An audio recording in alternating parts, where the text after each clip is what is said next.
And I've just been so impressed with your company, Yobe. You and your partner have built a incredible company. Looking forward to what you have to share with the world at CES in January coming up. Catch me up a little bit. Tell me what's happening with Yobe, with the company. Well, for us, we've been on a simple path of trying to look at how do we empower, different voice modalities, as a, I guess you call it intelligent front end.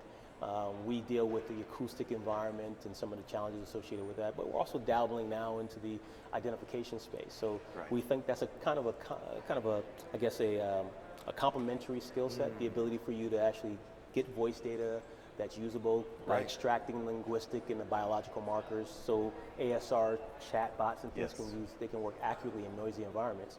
But we're also coupling that with the ability to actually understand who's interfacing with the device itself. So who's talking to me in real time. And so we've been putting a lot of energy in marrying those two functionalities together. And it's kind of our effort right now for CES. Is to be able to demo that, and CES is a great benchmark for us because it's usually noisy. There's usually a lot of background issues happening, and so it's a fertile ground for us to demonstrate this functionality.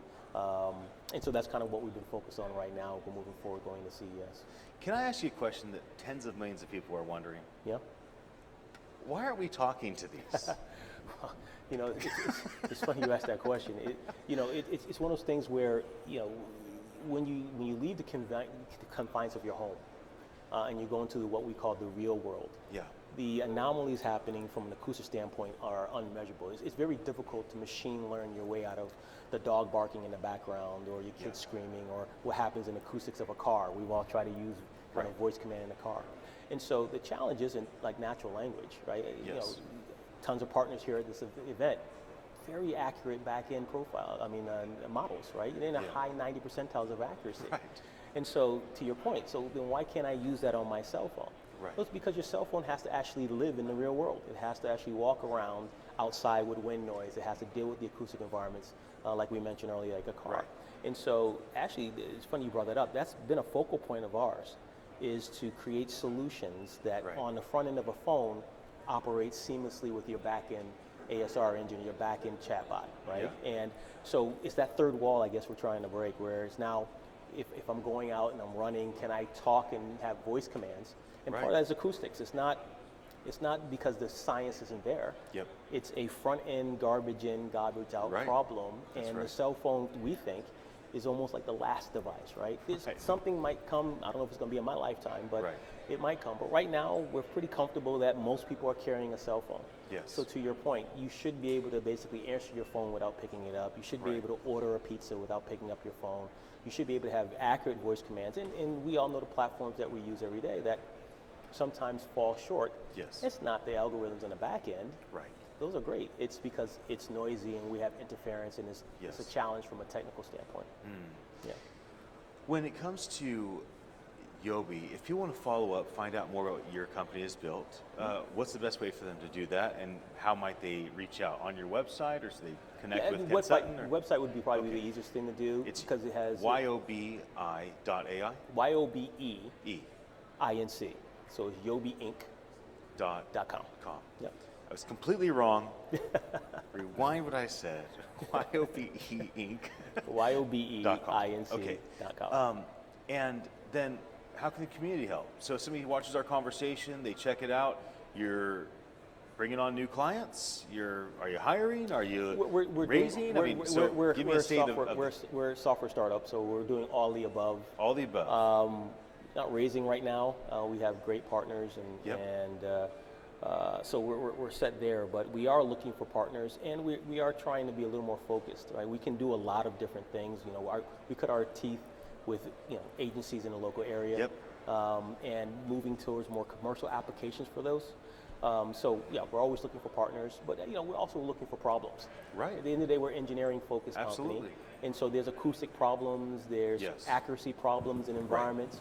Those are usually most of our core clients are people who have to operate in these environments that are challenging, and that's usually where we start the conversation.